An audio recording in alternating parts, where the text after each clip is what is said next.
Hey everyone, welcome back to my channel. Thank you so much for being here. Today I'm starting a new series. I got inspired from my previous video when I talked about femininity. I incorporated 3 women from the Bible in that video when I talked about Lydia, Abigail, and Deborah. And that made me think about talking about other women in the Bible. So I did a little bit of research. I got the sequence of the order that these women appear in the Bible, and I'm going to just talk about each one briefly. There's several women in the Bible who don't really have featured roles, so they are considered like minor characters, although they are real people. But they don't have like a big story. So some of them will be shorter than others. And I decided to just go through in order that they are discussed or mentioned in the Bible. And I'm going to leave Eve for last. We all know she's the first woman created, but I'm going to leave her for last because that's going to be my segue into talking about marriage.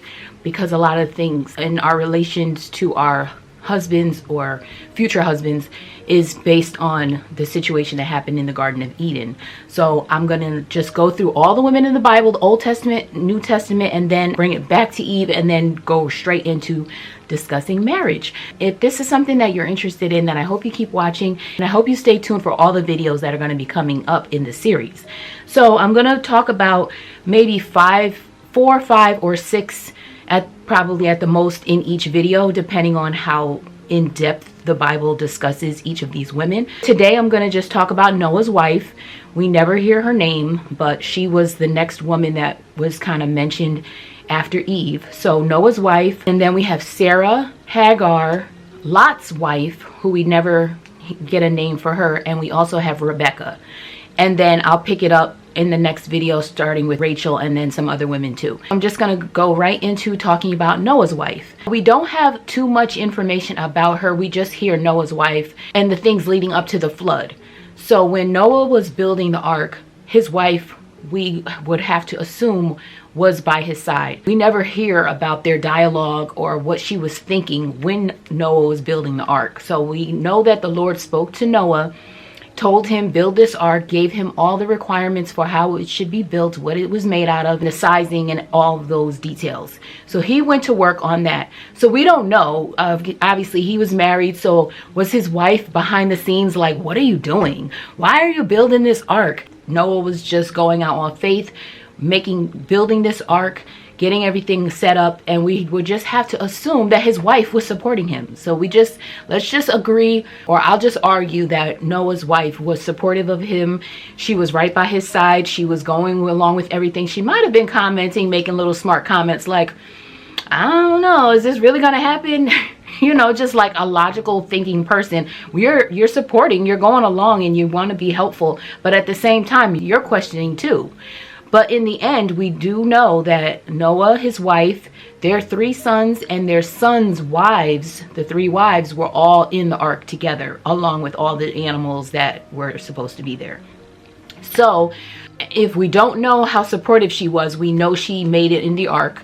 She believed him enough to go in, and she was saved from the flood because of her obedience and following. That's pretty much all we know about Noah's wife. And Noah and his wife had 3 sons. Their names were Shem, Ham, and Japheth. After the flood, when all the water receded and they built their lives, of course the lands were populated by these families. We know about all their descendants. They had many children, and of course people intermarried because they were all in the same family.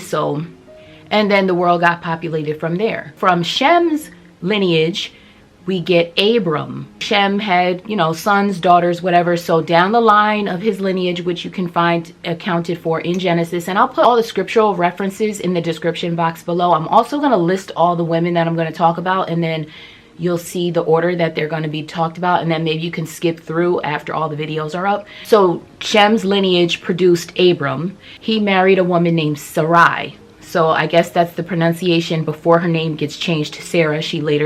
God later changes her name.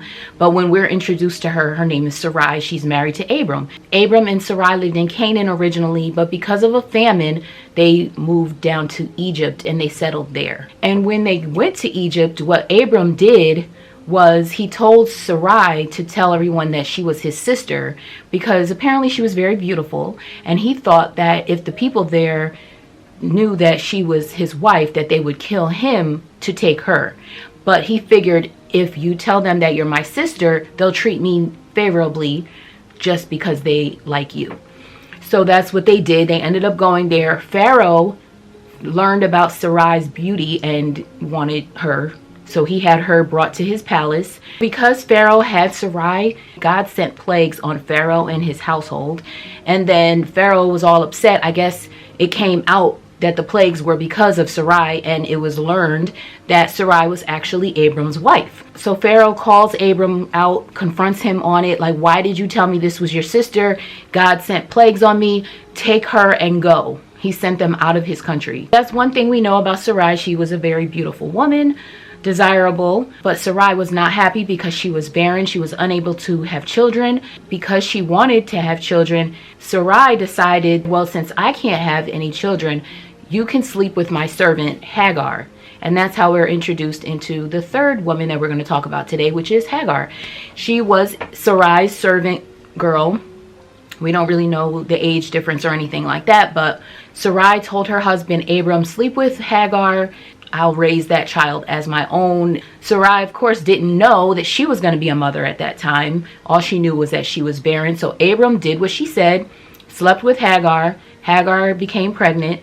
And then once Hagar knew she was pregnant, that's when she started to treat Sarai with contempt, like disrespectful. She basically despised her. She felt she was the more favored one because she was able to have children. Sarai was upset because Hagar was treating her this way. She complained to Abram. He said, this is your servant. Do whatever you want with her. Sarai treated Hagar so badly after, all this, that Hagar ran away.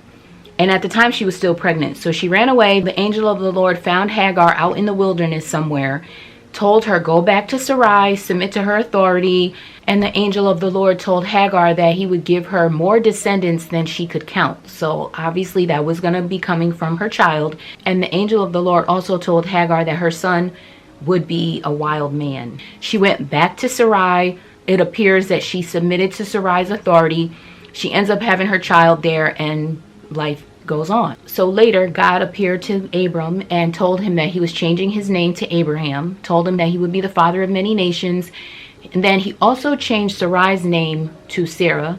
And at this time, God also told Abraham that him and Sarah were going to have a son, and they were to name him Isaac. And then later on, the Lord and two angels, so three beings, appeared to Abraham. Abraham was out and about, and he saw the three angels. He invited them over. They spoke to him, and they confirmed once again that him and Sarah were going to have a son. By the following year, she would have her son. And then it talks about how Sarah laughed within herself. She overheard this being said, and she laughed inside. And the Lord asked her, why are you laughing? And she said, I didn't laugh. And then my favorite line in the King James Version says, nay, thou didst laugh.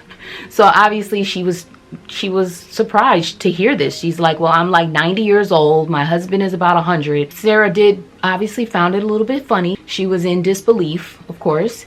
But Abraham was advised numerous times that he was going to be the father of many nations, and it was confirmed that he would have a child with his wife Sarah. So after Sarah laughs, Abraham is there. The Lord stays back, and we find out that Abraham and the Lord start to talk about Sodom and Gomorrah. The angels go. The two angels that are with the Lord continue on down to Sodom, and then the Lord starts to speak to Abraham about Sodom and Gomorrah. He learned about their gross sin, and he's like, I'm going to destroy it. I'm going to destroy it. Abraham starts to intercede. He's like, well, would you destroy it if this many people are righteous in the land? God's like, okay, if this many people are there, I won't destroy it. So Abraham continues on until he gets down to the smallest number of people. Abraham gets all the way down to 10 people. He's like, if there are 10 people, 10 righteous people in the land, would you destroy it? The Lord says, no, I would not destroy Sodom if there are 10 righteous people. As the story continues, we know that Sodom and Gomorrah does get destroyed. So obviously 10 righteous people could not be found there. But because of the conversation with Abraham, the Lord does spare Lot's family. So the two angels go down there. They're in Sodom in the city square. Lot sees them there. He invites them to his house. The angels are like, no, we'll just stay here in the city square for the night.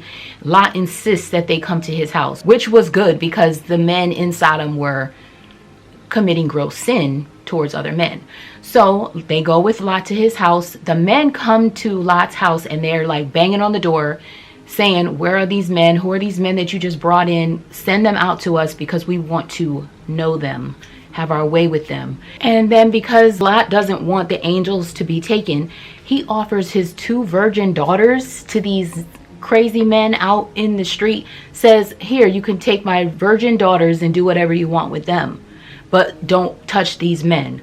He steps out to say this. I don't remember if I said that. So Lot goes out of the house, tells these people, these crazy men, my daughters are in here, take them instead of the men. They don't want the daughters, they want the men. So while Lot is out there trying to talk to them, they're not having it. The men are not having it. The angels pull Lot back in the house and they blind the men that are outside so that they give up trying because they can't see now. So the angels ask Lot, like, where's your family? Who's all with you here? Lot tells him, like, his daughters, their fiancés, and his wife.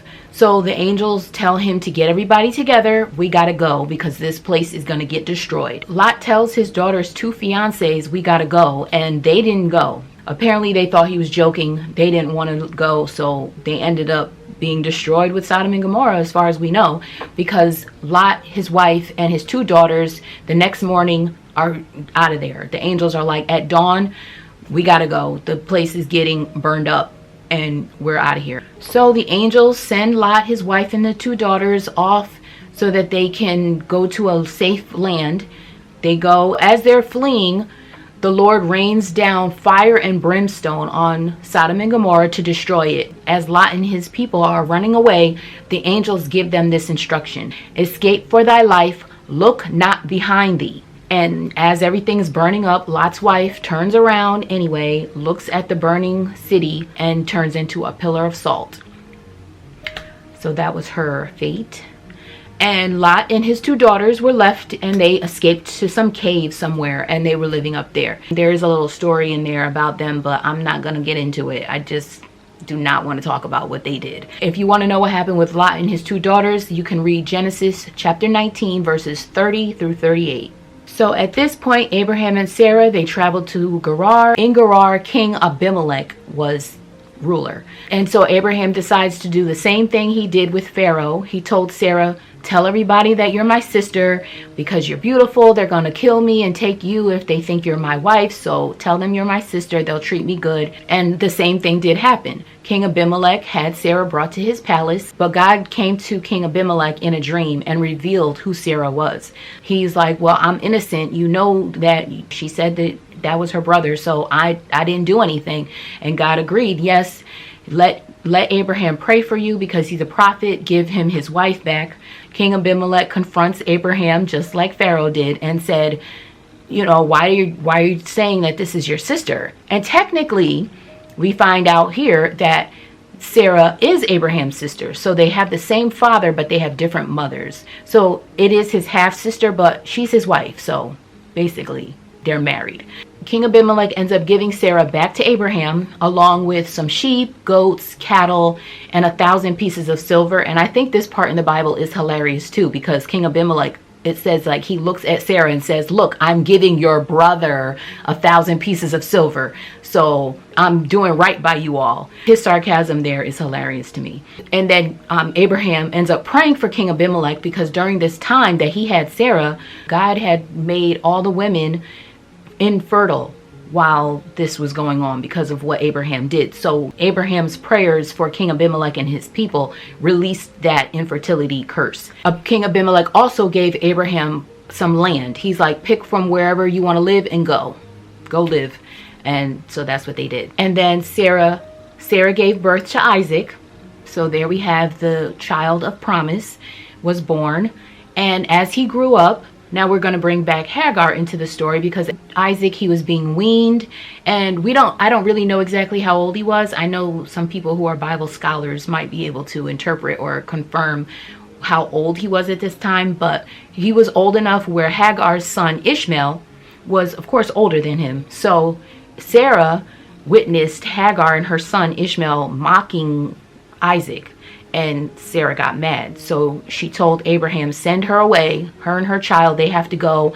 I don't want him inheriting anything, and I want them gone. Send them off. So God spoke to Abraham, told him, don't worry about it, they'll be okay.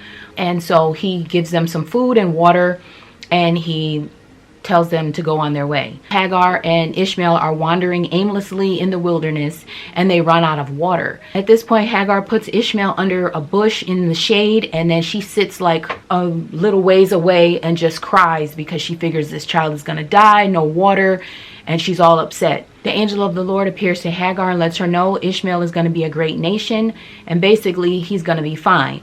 God opens up her eyes. She sees this well of water. And so then we know from there that Ishmael survived. They were just fine. And then it goes on to say that Hagar arranged for Ishmael to be married to an Egyptian woman later on.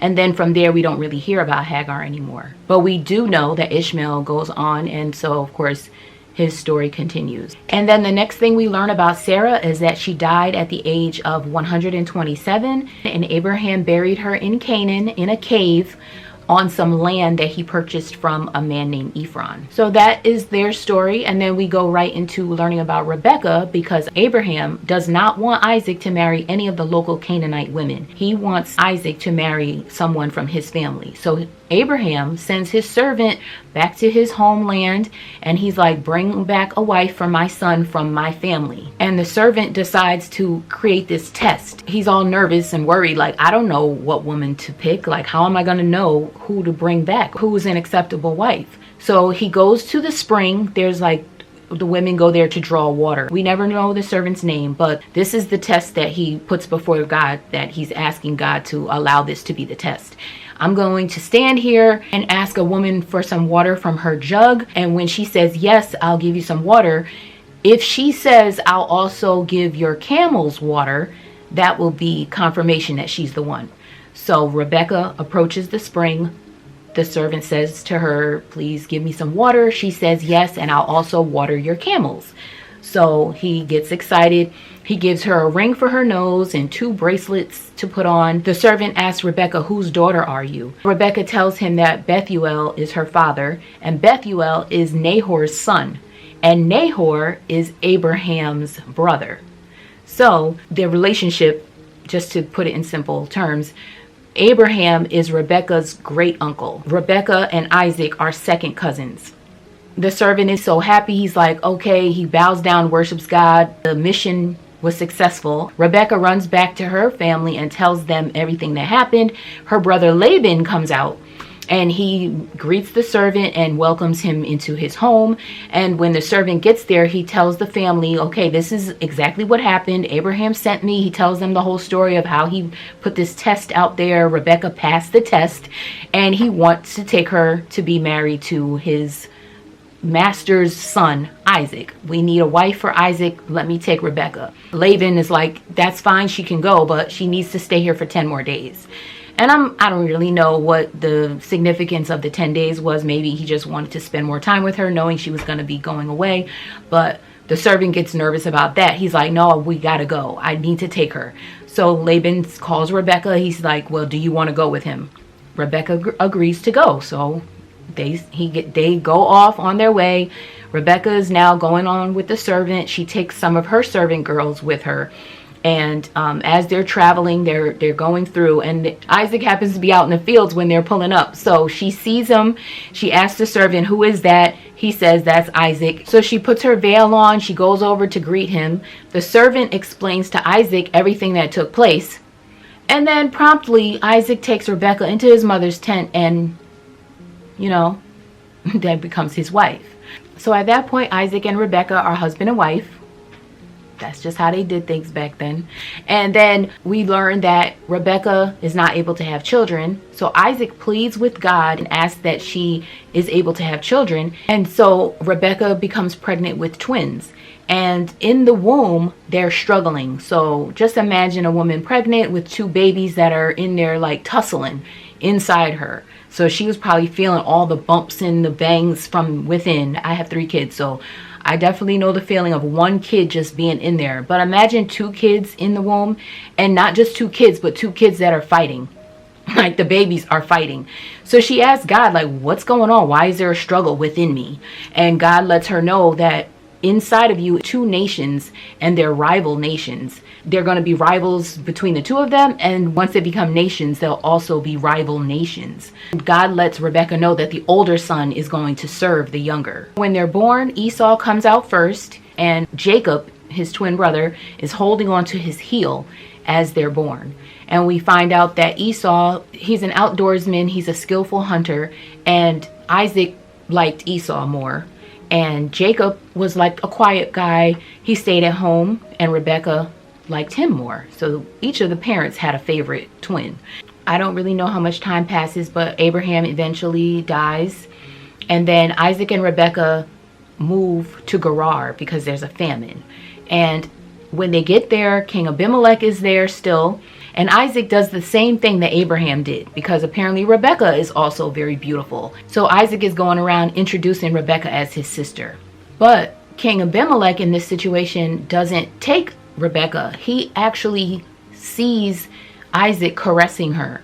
And he's like, that's not his sister. He calls Isaac out on it. Isaac admits, yes, this is my wife. It doesn't really say that King Abimelech was upset or anything, but he does issue a proclamation that no one is to touch them, because apparently that's what Isaac was afraid of, that he would be harmed so that they would take his wife. But like I said, King Abimelech issues the proclamation. He says anybody that touches this man or his wife will be put to death. So they have like a little security on them. And then the next thing, obviously time goes on. I'm skipping over everything where the women are not directly involved. So a lot of different things go on, and of course years are going by. And at this point, Isaac is getting older. He's getting ready to die. He wants to give a blessing to his son, and the blessing is supposed to be going to Esau, his firstborn oldest son. So Isaac calls Esau in, and he tells him, go out and hunt me some game, find me some food, bring it back, prepare it for me, bring it to me, and then I will give you my blessing before I die.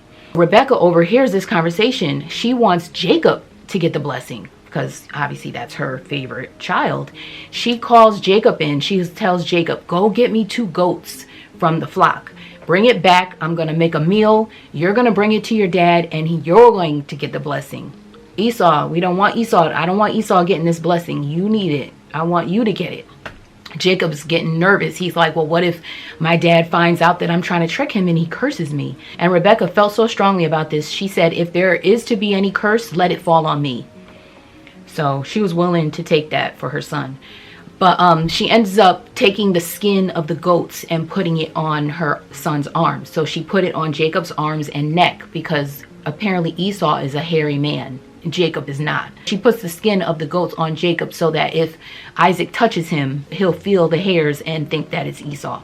She also gets some of Esau's clothes, and she has Jacob put the clothes on so that he'll smell like him. We find out later that it was for the smell. She has Esau's clothes. She has the skin of the goats. She sends him in with the food after she prepares it. He goes into his dad, and he's, saying, here's the meal. Now bless me. Isaac is questioning, like, how did you do that so fast? Jacob says, the Lord put the animals in his path.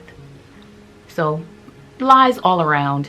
And then lying on God, like, oh, God help me to do this quicker. Isaac is a little unsure, so he wants to touch him. He touches his hands, and then he's like, the hands feel like Esau, but you sound like Jacob. Are you Esau? He's like, yeah, I'm Esau. Give me the blessing. He just trying to get the blessing. And Isaac says, come closer to me and give me a kiss. And when Jacob leans in, the smell of his clothes, of course, now smells like Esau. And that's when Isaac is convinced, okay, this is Esau. I can smell his clothes. So he eats the meal and blesses Jacob. And that's that. Esau comes running in with his meal now. And he's like, okay, here, Dad, eat the meal and give me a blessing. And Isaac is all scared. He's like, I just gave the blessing to your brother. There's nothing left for you. Of course, he was distraught. Esau was so mad. He's plotting that when his dad dies, when Isaac dies, he's going to get revenge on Jacob by killing him. And Rebekah tells her son, and this part is kind of funny in a way, because I just think it's funny how it says Rebekah tells Jacob, get out of here, your brother is consoling himself by plotting revenge. So he's trying to make himself feel better by knowing he's gonna kill you. So Rebekah says, you gotta go back to my family and get away from him until he cools down. So the way that she's going to have him sent away is that she goes to Isaac and says, I just can't have Jacob marrying any of these local women. So she convinces Isaac, it's like becomes his idea to send his son back to Rebekah's homeland to find a wife. Jacob is being sent back to Laban's house and advised to marry one of Laban's daughters. And again, Laban is Rebekah's brother. That's how he ends up getting sent off. So Rebekah is a little conniving all around, but Jacob goes off, and that's what happens. This is where we end with Rebekah. Stay tuned for the next one. I'm only going to talk about 4 women in the next video. I think it's going to be Rachel, Leah, Dinah, and Potiphar's wife, because I want to try to keep the storylines kind of contained. The full list of all the women I'm going to be talking about in this series in order is going to be in the description box in case you want to just see where everything is going to go. So thank you so much for being here. Thanks for watching, and I hope you're enjoying, and I hope you do enjoy this series. Thank you, and I'll see you in the next one.